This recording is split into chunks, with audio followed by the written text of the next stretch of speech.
A orillas del río Támesis se alzaba una joya de la corona, Tudor, el Palacio de Plasencia.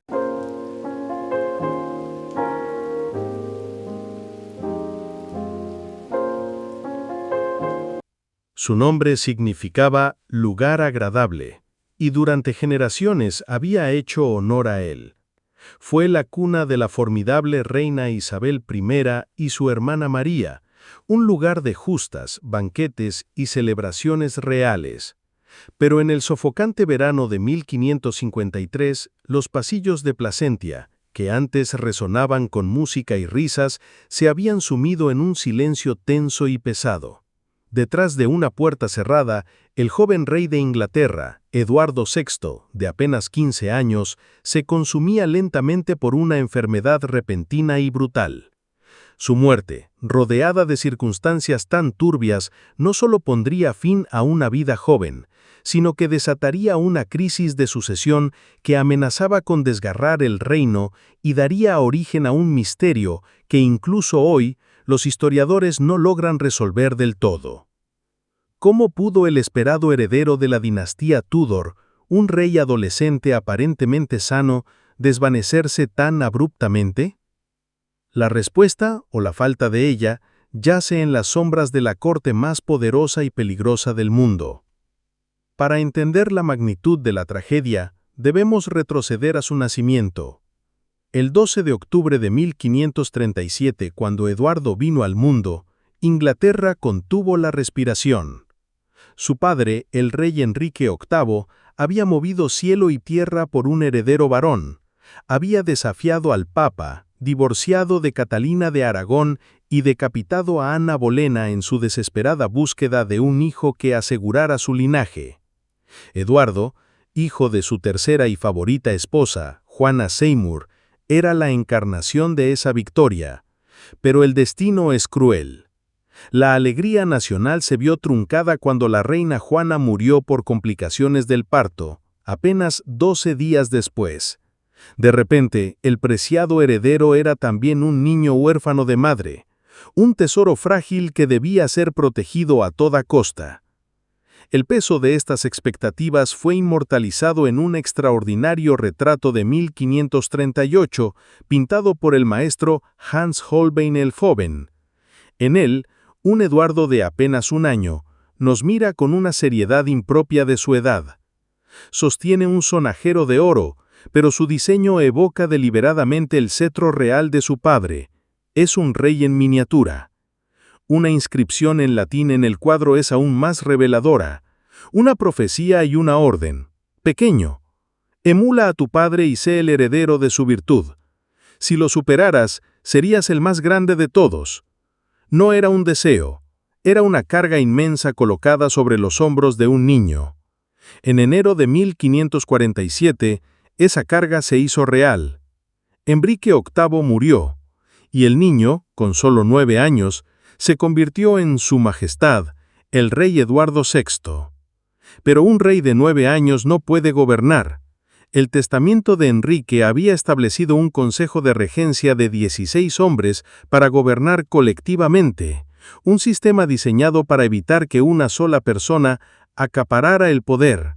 Sin embargo, la ambición es una fuerza difícil de contener. El tío del rey, Edward Seymour, duque de Somerset, no tardó en maniobrar para ser nombrado Lord Protector, concentrando el poder en sus manos. Somerset avanzó con audacia la causa protestante, algo que el joven y devoto rey aprobaba.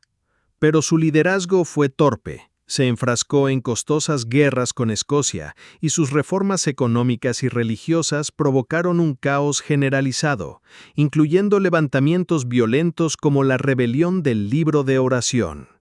El descontento era el caldo de cultivo perfecto para un depredador político, y ese depredador era John Dudley, el astuto duque de Northumberland.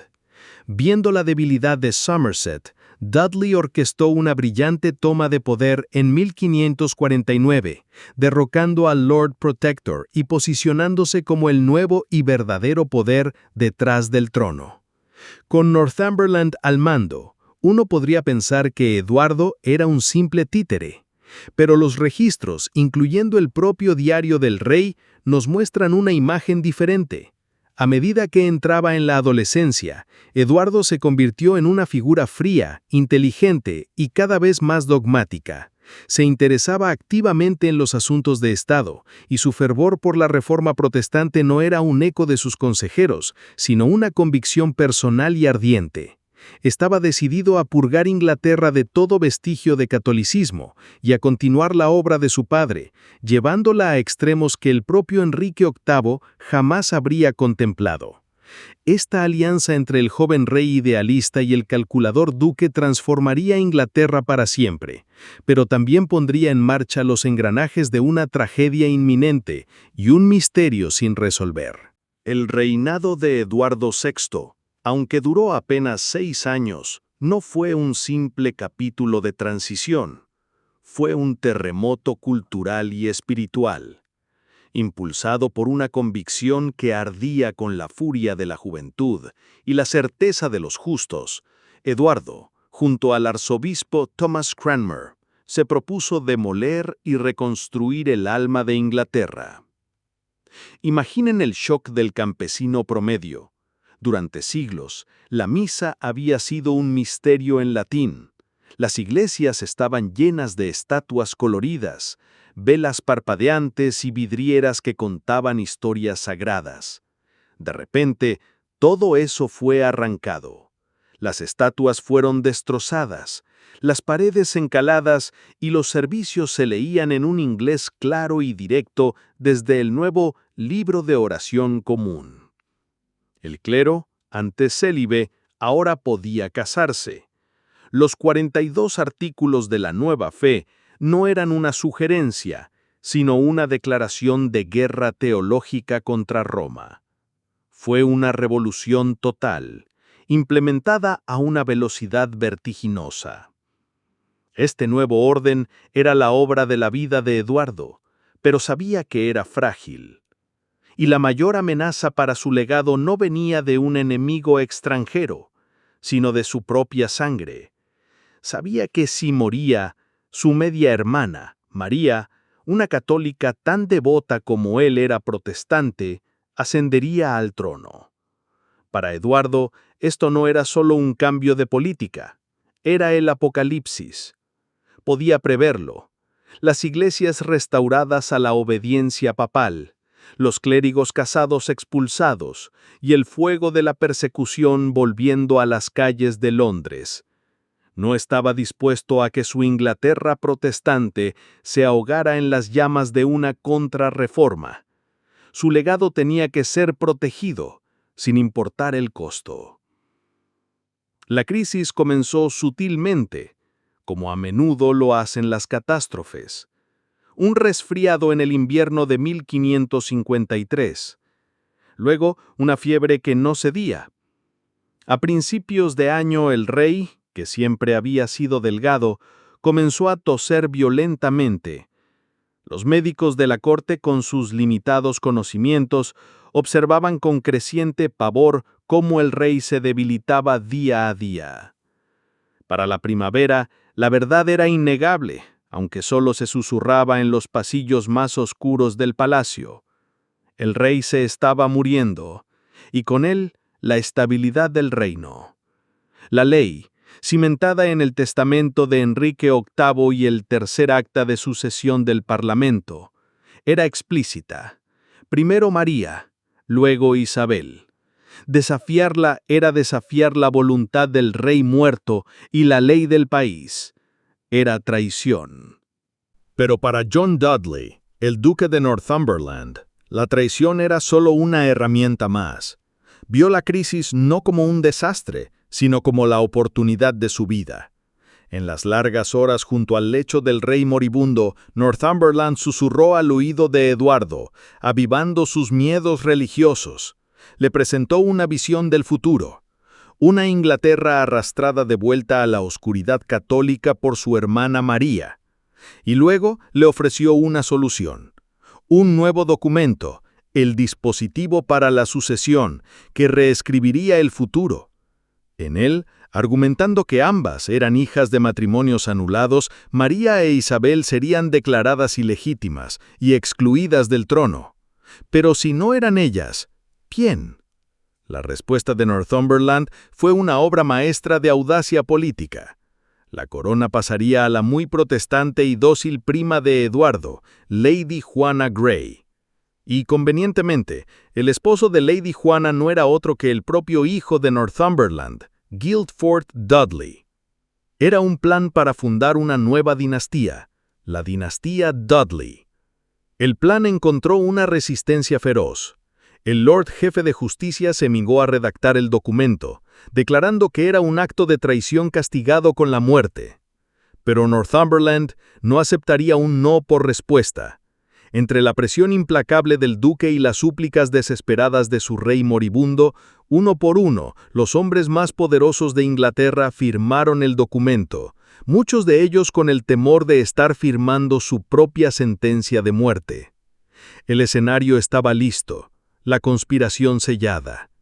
Todo lo que mantenía unida a esta frágil y traicionera nueva realidad era el débil hilo de la vida de un rey de 15 años. Mientras el destino de Inglaterra se decidía en pergaminos y conspiraciones, el cuerpo del rey libraba su propia y horrible batalla. A principios de 1553, lo que había comenzado como una tos persistente se había transformado en una pesadilla. El rey sufría fiebres altísimas que lo dejaban empapado y temblando, seguidas de escalofríos que le helaban los huesos. Su tos se volvió áspera, un sonido seco y doloroso que pronto empezó a arrastrar manchas de sangre. Los médicos observaban impotentes cómo el cuerpo del joven monarca se consumía. Sus miembros se hincharon de forma antinatural y su piel, según algunos relatos, adquirió un tinte pálido y azulado. El análisis médico moderno es claro. Eduardo probablemente sucumbió a un caso galopante de tuberculosis, posiblemente complicado por una neumonía severa que su sistema inmunológico ya no podía combatir. La medicina Tudor era completamente inútil ante una devastación interna como esa. Una autopsia, realizada en secreto, confirmaría los peores temores, revelando, según los informes, úlceras putrefactas que habían carcomido sus pulmones. La noche del 6 de julio de 1553, la lucha finalmente llegó a su fin.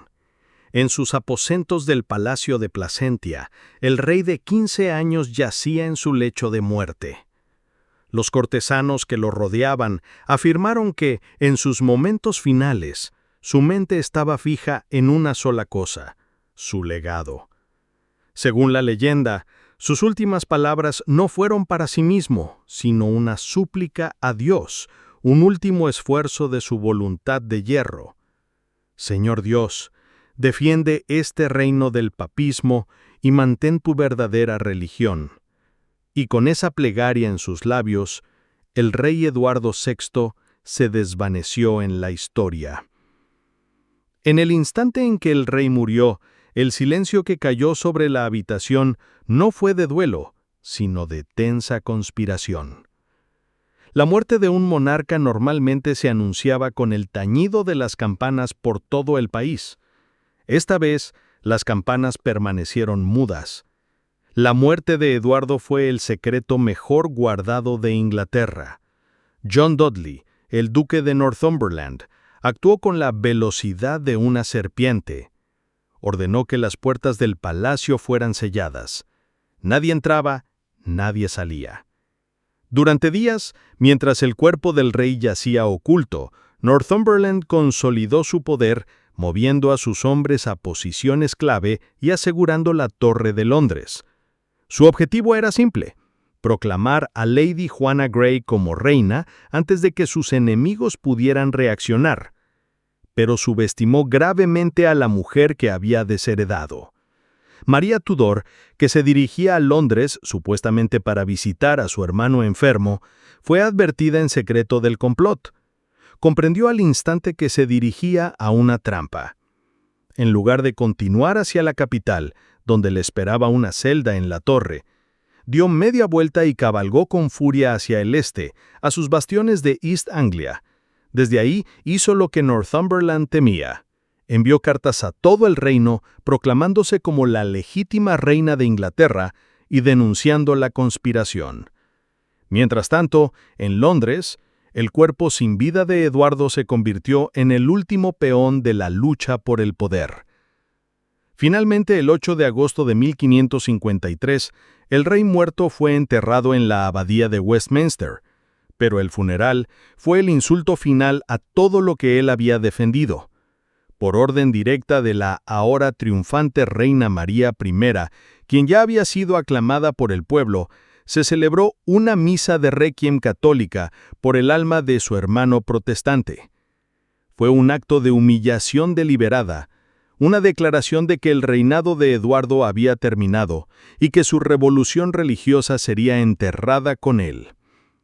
La conspiración de Northumberland se había puesto en marcha, pero la respuesta de María había sido más rápida y popular.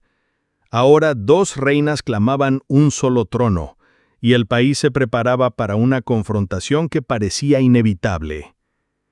Mientras las fuerzas de María Tudor ganaban apoyo y el régimen de 9 días de la reina Juana Grey se desmoronaba, en las tabernas y salones de Londres la gente no solo hablaba de traición, sino de asesinato. Un rey adolescente, sano y fuerte pocos meses antes, no muere así sin más. La naturaleza humana anhela explicaciones, y cuando la verdad es incierta, los rumores llenan el vacío. La teoría más obscura y persistente se extendió como la pólvora. El rey Eduardo no había muerto de una enfermedad, había sido envenenado. Quienes apoyaban esta teoría señalaban los extraños síntomas que el rey había sufrido en sus últimas semanas, detalles que no parecían encajar con una simple tisis. Se susurraba que su pelo se había caído en mechones, que sus uñas se habían desprendido y que su piel, normalmente pálida, había adquirido un inquietante tinte azulado o negruzco. Estos no eran los signos de una enfermedad noble, argumentaban. Eran los sellos de una toxina administrada lentamente, un veneno diseñado para imitar un deterioro natural. Y si había habido un veneno, solo podía haber un envenenador. Todos los dedos acusadores apuntaban en una sola dirección, hacia John Dudley, el duque de Northumberland. El motivo era tan claro como el agua. Northumberland era el único que se beneficiaba directamente de la muerte prematura de Eduardo. Su nuera, Lady Joanna Grey, estaba en el trono, convirtiéndolo a él en el poder absoluto detrás de la corona, el padre del rey consorte. Él tenía la oportunidad, el acceso constante al rey, tenía la crueldad necesaria, era el villano perfecto para una historia de regicidio. Sin embargo, por más convincente que fuera la historia, los historiadores modernos se enfrentan a un problema frustrante, la falta total de pruebas.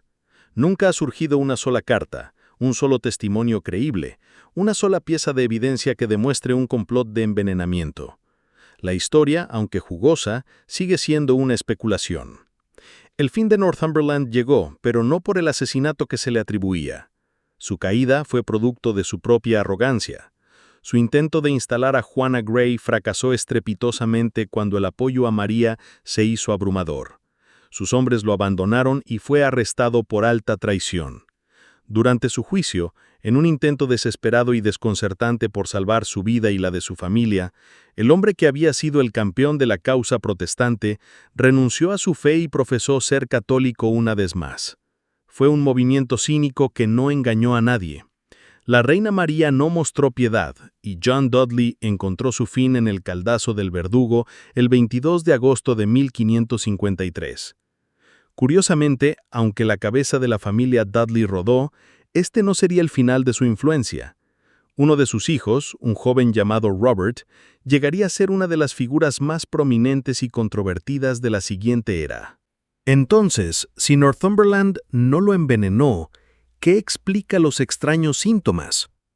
La respuesta es quizás más inquietante porque fue un acto no de malicia, sino de desesperación médica. Los eruditos modernos no pueden descartar por completo la participación de Dudley, pero la evidencia apunta a un culpable diferente. los propios médicos del rey. En el siglo XVI, los tratamientos médicos a menudo hacían más daño que bien. En un esfuerzo por purgar la enfermedad del cuerpo del rey, es casi seguro que le administraron brebajes que contenían sustancias altamente tóxicas, como arsénico y mercurio. Estos compuestos, administrados durante un periodo prolongado, pueden causar exactamente los síntomas descritos: pérdida de cabello, decoloración de la piel y fallo orgánico. Es la teoría más probable y la más irónica.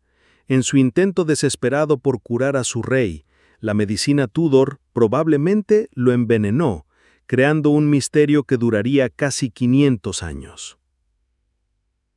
La turbulenta era de Eduardo VI no solo dejó tras de sí el misterio de la muerte de un rey. En las sombras de las grandes luchas por el poder, se desarrollaron otras tragedias más personales, dejando enigmas igual de inquietantes. Uno de los más extraños es el de una niña que nació en la púrpura, una niña con sangre real en sus venas que simplemente se desvaneció de la historia. Esta es la historia de Mary Seymour, la hija perdida de la última reina de Enrique VIII. Para entender quién era, primero debemos hablar de su madre, Catalina Parr. Catalina fue la reina que sobrevivió. La sexta y última esposa de Enrique VIII fue una mujer de notable inteligencia y habilidad política que logró navegar las aguas mortales de la corte de Enrique y cuidar de él en sus últimos años. Tras la muerte del rey, Catalina finalmente fue libre de seguir su corazón.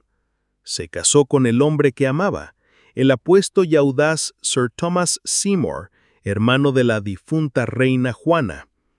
En el castillo de Sudeley, el 30 de agosto de 1548, su felicidad pareció completa con el nacimiento de su única hija, a quien llamaron Mary. Pero la alegría se convirtió en una tragedia insondable. Apenas 6 días después del parto, Catalina Parr murió de una fiebre puerperal.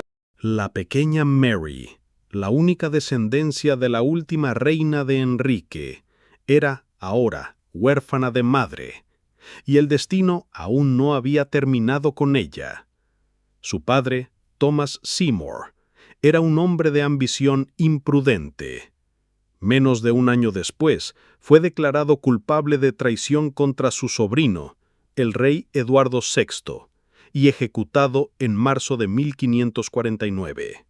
En un abrir y cerrar de ojos, la pequeña Mary Seymour se había quedado completamente sola en el mundo. Era una huérfana, pero no una cualquiera. Como hija de una reina viuda y pariente cercana de la familia real Tudor, era una de las niñas de más alto rango de su generación. Su estatus la hacía importante, pero su orfandad la hacía increíblemente vulnerable.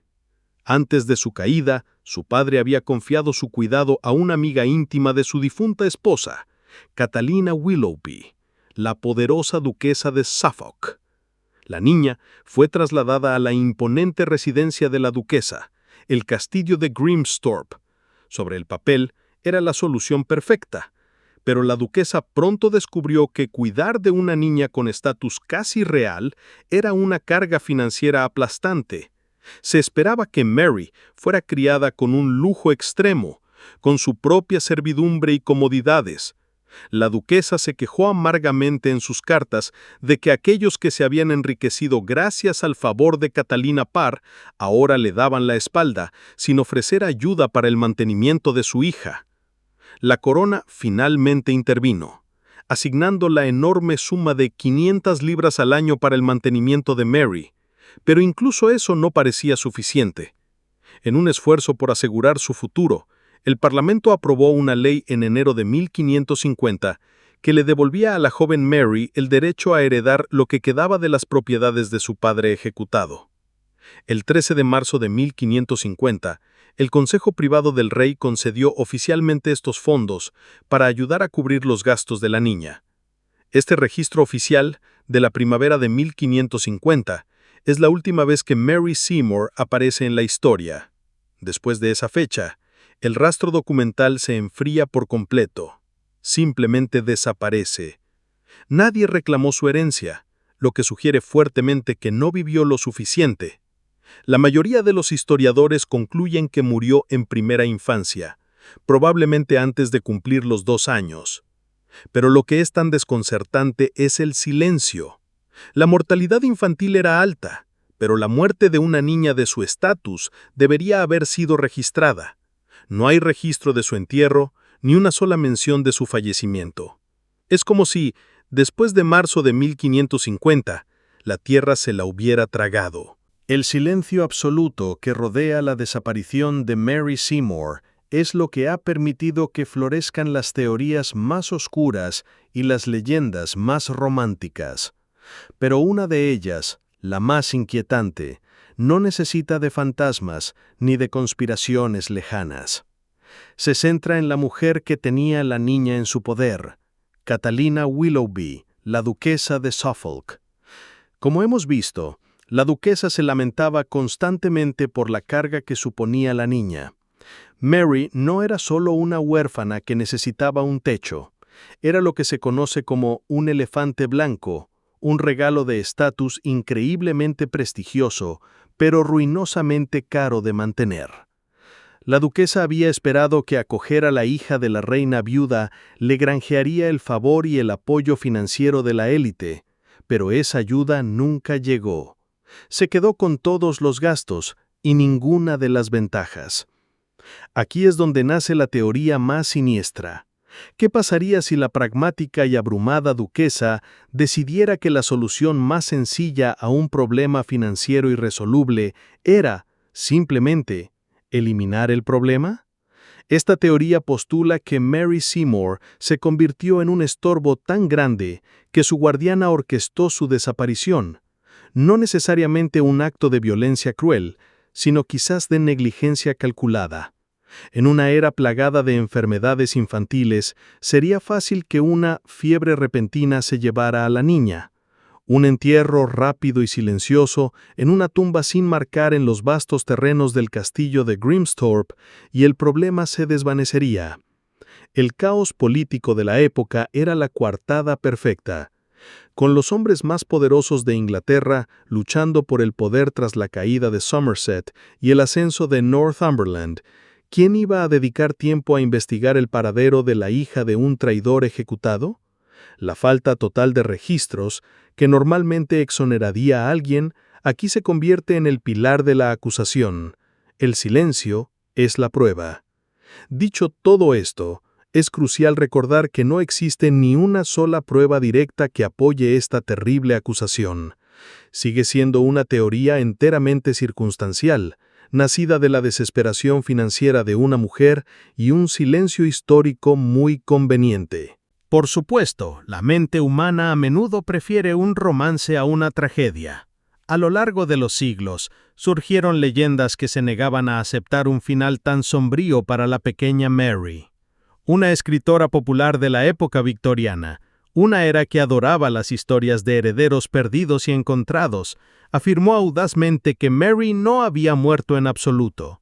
Según su relato, la niña sobrevivió hasta la edad adulta y finalmente encontró su lugar en la corte del rey Jaime I a principios del siglo XVII. Es una idea encantadora, pero carece de cualquier fundamento. No hay registros de tal persona en la corte, ni nadie que reclamara la considerable herencia de Mary Seymour. Otra leyenda, más folclórica, sugiere que fue llevada en secreto a Irlanda y criada por una familia leal, lejos de las intrigas de la corte inglesa. Como tantas historias de niños nobles desaparecidos, ofrece un rayo de esperanza, pero de nuevo no se apoya en ninguna prueba histórica. Son cuentos de hadas, nacidos del deseo de darle a la niña el final feliz que nunca tuvo. Durante siglos, el misterio permaneció así, un campo de juego para la especulación.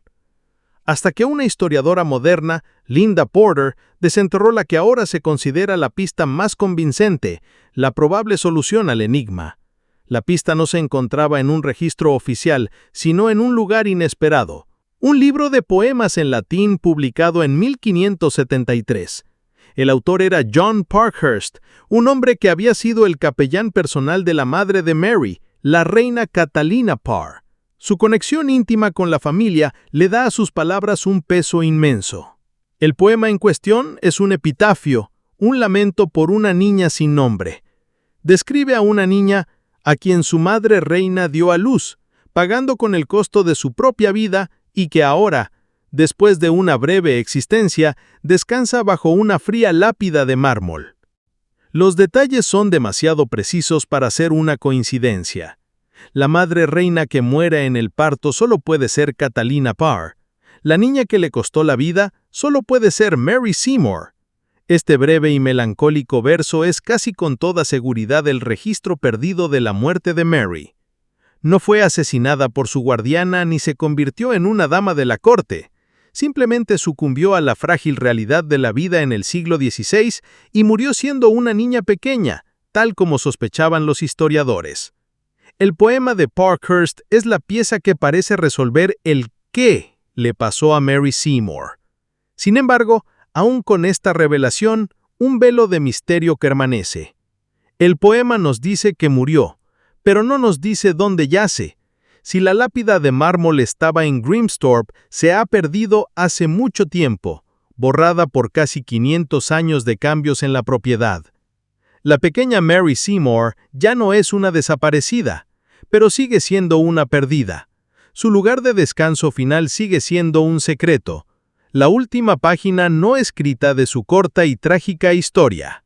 Los secretos de la era Tudor no solo fueron enterrados en tumbas sin nombre o susurrados en los pasillos del poder. Algunos se perdieron a plena vista en las páginas de libros y obras de teatro que el tiempo ha borrado. Quizás uno de los misterios culturales más fascinantes de la época nos aleja de las conspiraciones de la corte y nos lleva al mundo del teatro isabelino, a la búsqueda de una obra perdida del más grande dramaturgo de todos, William Shakespeare. La obra se conoce solo por su nombre, Amores Ganados, y encontrar una copia sería el santo grial de los medios perdidos. No estamos hablando de un simple rumor, su existencia está documentada.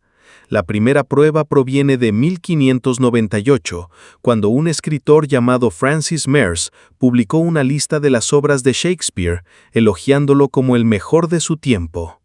En esa lista, junto a clásicos que conocemos y amamos, aparece el título Amores Ganados. Una segunda pista crucial apareció siglos después, en 1953, cuando se descubrió el fragmento del inventario de un librero de 1603. En esa lista de obras disponibles para la venta figuran dos títulos uno al lado del otro: Amores Perdidos, Love's Labors Lost, y Amores Ganados. Esto sugiere fuertemente que la obra no solo existió, sino que fue impresa y vendida. Pero entonces, ¿dónde está? No fue incluida en el primer folio de 1623, la primera colección de las obras de Shakespeare, probablemente porque los editores no pudieron encontrar una copia. La teoría más seductora es que era exactamente lo que su título sugiere, una secuela directa de su comedia, Amores Perdidos. Esa obra termina de una manera muy inusual para una comedia. No hay bodas. Las parejas de amantes se separan, prometiendo volver a unirse después de un año de pruebas. Este final abierto prácticamente exige una continuación, una segunda parte donde los amores que se habían perdido finalmente fueran ganados.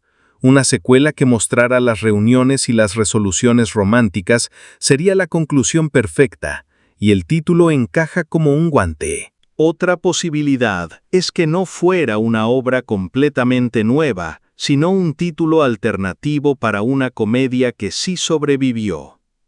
En esa época, las obras a menudo tenían varios títulos. Algunos eruditos sugieren que podría ser un nombre temprano para mucho ruido y pocas nueces, una obra escrita alrededor de la misma fecha, que termina con parejas triunfantes y que curiosamente no aparece en la lista de Meres. Otros propusieron La Fierecilla Domada, pero el inventario de 1603 lista ambas obras por separado, lo que implica que eran dos productos distintos. Una última candidata es A buen fin no hay mal principio, una obra donde la protagonista trabaja arduamente para ganar a un hombre que no la quiere. Sin embargo, su tono más oscuro y su fecha de escritura probablemente posterior la hacen menos probable. La verdad es que sin un texto solo podemos especular. El misterio de Amores Ganados nos recuerda qué frágil es la historia y cómo incluso la voz de Shakespeare pudo ser parcialmente silenciada por el tiempo. Pero quizás el misterio más explosivo de esta era no involucra un libro perdido, sino una vida perdida, y nos devuelve a un nombre que ya hemos conocido, Dudley. Recordarán a John Dudley, el duque de Northumberland, que fue ejecutado por intentar poner a Lady Juana Grey en el trono. Su hijo, Robert Dudley, no solo evitó la caída de su familia, sino que prosperó de una manera que su padre solo podría haber soñado. Cuando la reina Isabel I ascendió al trono en 1558, Robert Dudley, su amigo de la infancia, se convirtió en su favorito indiscutible, su maestro de caballería y el hombre que siempre estaba a su lado. El problema era que Robert Dudley estaba casado. Su esposa, Amy Robsart, con quien se había casado en 1550, en lo que se informó que fue un raro matrimonio por amor, no se unió a él en la corte. Vivía una vida tranquila en el campo, una ausencia que alimentó un torbellino de rumores. Se decía que Amy sufría de una enfermedad, un mal en el pecho, y que la reina simplemente estaba esperando que muriera para casarse con su amado Robert. El embajador español incluso informó que el propio Dudley se jactaba de que estaría en una mejor posición dentro de un año. El 8 de septiembre de 1560, la profecía se cumplió de la manera más impactante. Esa mañana, Amy Dudley insistió en que todos sus sirvientes asistieran a una feria cercana, quedándose prácticamente sola en la casa. Cuando los sirvientes regresaron por la noche, la encontraron muerta al pie de un corto tramo de escaleras. Tenía el cuello roto y 2 heridas en la cabeza.